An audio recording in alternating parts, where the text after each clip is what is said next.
नमस्कार दोस्तों, लक्ष्मी ट्यूटोरियल में आप सभी का स्वागत है। पर्यावरण पारिस्थितिकी से भारत और जलवायु परिवर्तन, इंडिया एंड क्लाइमेट चेंज, उससे कुछ और प्रश्न हैं। तो चलिए शुरू करते हैं। पहला प्रश्न है, इसमें हमें क्या करना है, बीएसई ग्रीनएक्स के संबंध में कुछ कथन दिए गए हैं। हमें बताना है बीएसई ग्रीनएक्स के संबंध में ये कथन सही है या नहीं।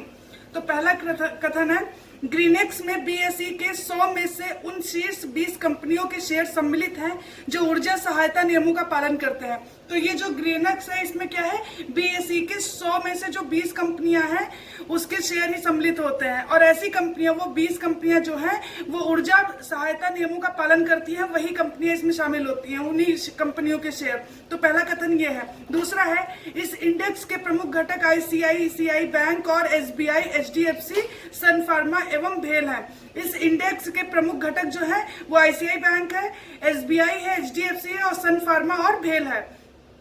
तीसरा है, यह सूचकांक उद्योगों, निवेशों एवं सरकारों के लिए ऊर्जा कुशल व्यवहार को बढ़ावा देने हेतु एवं आर्थिक और पर्यावरणीय रूप से टिकाऊ व्यवसायों में निवेश प्रभाव को प्रोत्साहित करने में मदद करेगा। ये सूचकांक क्या करता है, उद्योगों, निवेशकों और सरकारों के लिए क्या करेगा, ऊर्जा कुशल व्यवहार को बढ़ावा देने के लिए एक आर्थिक पर्यावरणीय रूप से टिकाऊ व्यवसाय में निवेश प्रभाव को प्रोत्साहित करने में मदद करेगा।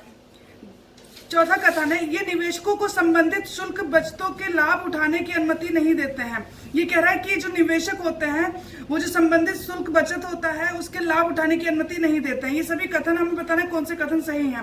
तो इसमें से केवल 1, 2, 3 ही सही होगा, क्योंकि ये निवेशकों को संबंधित शुल्क बचतों में लाभ उठाने की अनुमति देते हैं, ऐसा बिल्कुल भी नहीं है कि नहीं देते हैं। तो 1, 2, 3 ही कथन इसमें सही है। तो ये था बीएसई ग्रीनएक्स के संबंध में कुछ कथन, और ये 1, 2, 3 कथन सही है, बाकी चौथा गलत है। अगला देखते हैं, ग्रीनएक्स गेज जी ट्रेड एवं बीएसई लिमिटेड द्वारा विकसित किया गया है। ग्रीनएक्स गेज है, ये किसके द्वारा विकसित किया गया है, जी ट्रेड एवं बीएसई लिमिटेड द्वारा विकसित किया गया है। दूसरा कथन है, जी ट्रेड एक लोकल फर्म है जो ऊर्जा सक्षमता पर कार्य कर रहा है। जी ट्रेड एक लोकल फर्म है और ये क्या कर रहा है, ऊर्जा सक्षमता पर कार्य कर रहा है। और ये दोनों ही कथन बिल्कुल सही है कि ग्रीनएक्स गेज जी ट्रेड और बीएसई लिमिटेड द्वारा विकसित किया गया है। और जो जी ट्रेड है वो है क्या, लोकल फर्म है जो ऊर्जा सक्षमता में कार्य कर रहा है, वो ऊर्जा सक्षमता पर कार्य कर रहा है। तो ये कथन थे ग्रीनएक्स गेज के संबंध में, ये दोनों ही कथन बिल्कुल सही है। अगला प्रश्न देखते हैं। पहला कथन है, यूएनएफसीसीसी हेतु राष्ट्रीय संचार नेशनल कम्युनिकेशन फॉर यूएनएफसीसीसी के संदर्भ में सत्य कथन है। तो राष्ट्रीय संचार मतलब नेटकॉम के बारे में कह रहा है कि यूएनएफसीसीसी हेतु राष्ट्रीय संचार के संदर्भ में सत्य कथन कौन सा है। तो देखते हैं, यूएनएफसीसीसी के अनुच्छेद 4 के अनुसार यह हस्ताक्षरकर्ता देश यानी जो कॉप है, कॉन्फ्रेंस ऑफ पार्टीज है, उनको सूचना का संचार करेगा। यूएनएफसीसीसी के अनुच्छेद 4 के अनुसार क्या करेगा, ये जो राष्ट्रीय संचार है, ये जो हस्ताक्षरकर्ता देश है उनको सूचना का संचार करेगा। दूसरा है, मानव जनित ग्रीन हाउस गैस उत्सर्जन स्रोत एवं सिंकों द्वारा निष्कासन की एक राष्ट्रीय सूची बनाना जो मॉन्ट्रियल प्रोटोकॉल द्वारा नियंत्रित नहीं है। मानव जनित जो ग्रीन हाउस गैस का उत्सर्जन होता है, उसके जो स्रोत होते हैं, और सिंक द्वारा जो निष्कासन क्रिया होती है, उसकी एक राष्ट्रीय सूची को बनाना, और उस सूची को बनाना जो मॉन्ट्रियल प्रोटोकॉल द्वारा नियंत्रित नहीं है।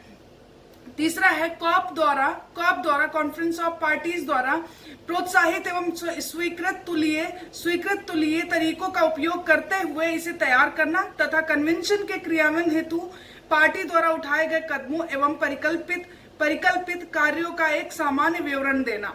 ये तीसरा कथन है। चौथा है, अन्य कोई सूचना जिसे पार्टी कन्वेंशन के उद्देश्यों की उपलब्धि हेतु प्रासंगिक मानता हो एवं इसके संचार में समावेशन हेतु उचित हो का संचार करना। और ऐसे कोई सूचना जो कॉन्फ्रेंस ऑफ पार्टी के उद्देश्यों की उपलब्धि के लिए प्रासंगिक समझता हो सूचना को, और इसके संचार में समावेशन के लिए उचित हो, उसका संचार करना।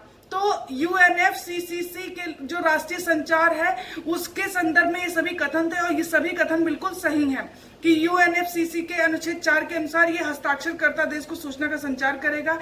जो मानव जनित ग्रीन हाउस गैस उत्सर्जन स्रोत है, सिंको द्वारा जो निष्कासन होती है, उसकी एक सूची तैयार करना, और वो सूची जो मॉन्ट्रियल प्रोटोकॉल द्वारा नियंत्रित नहीं की गई थी, कॉप द्वारा प्रोत्साहित और स्वीकृत तुलीय तरीकों का उपयोग करते हुए इसे तैयार करना, और कन्वेंशन के क्रियान्वयन में जो उठाए गए कदम हैं और परिकल्पित कार्य हैं उनका एक सामान्य विवरण देना, और अन्य कोई सूचना जिसे पार्टी कन्वेंशन के उद्देश्यों की उपलब्धि के लिए प्रासंगिक मानता हो और जो समावेशन हेतु उचित हो उसका संचार करना, ये सभी इसके कार्य हैं। तो ये सभी कथन बिल्कुल सही हैं।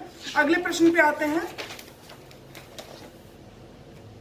भारत का नेटकॉम दृष्टिकोण एवं अवयव के संदर्भ में निम्नलिखित कथनों पर विचार करें। भारत का जो नेटकॉम दृष्टिकोण है और उसके जो अवयव हैं उसके संदर्भ में हमें देखना कौन से कथन सही हैं। पहला है, भारत ने कन्वेंशन के अनुच्छेद के अनुसार UNFCCC के लिए वर्ष 2002 में प्रारंभिक राष्ट्रीय संचार शुरू किया। अनुच्छेद 12 के अनुसार तो भारत ने कन्वेंशन के अनुच्छेद 12 के अनुसार UNFCCC के लिए क्या किया, वर्ष 2002 में प्रारंभिक राष्ट्रीय संचार शुरू किया है। दूसरा है, इसे UNDP नई दिल्ली द्वारा उसके सक्रिय गतिविधि कार्यक्रमों के अंतर्गत GEF द्वारा वित्त पोषित किया जा रहा है।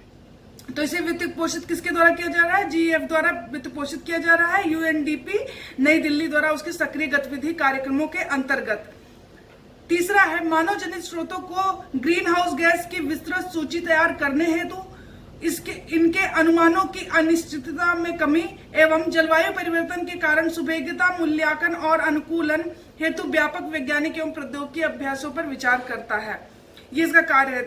अगला है, यह राष्ट्रीय संचार को तैयार करने में एक विस्तृत भागीदारी दृष्टिकोण जो अनुसंधान संस्थानों, प्रौद्योगिकी संस्थानों, विश्वविद्यालयों, सरकारी विभागों और गैर सरकारी एवं निजी संगठनों को सम्मिलित किए रहता है।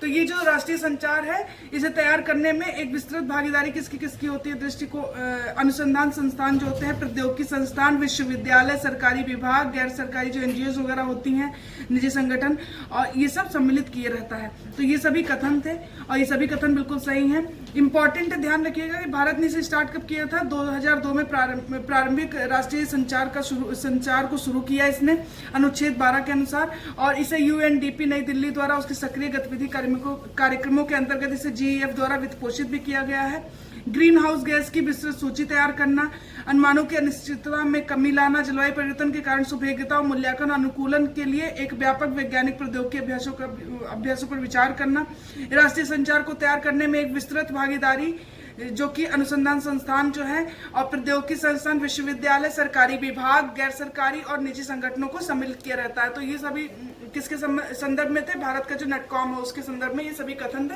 और सभी कथन बिल्कुल सही हैं।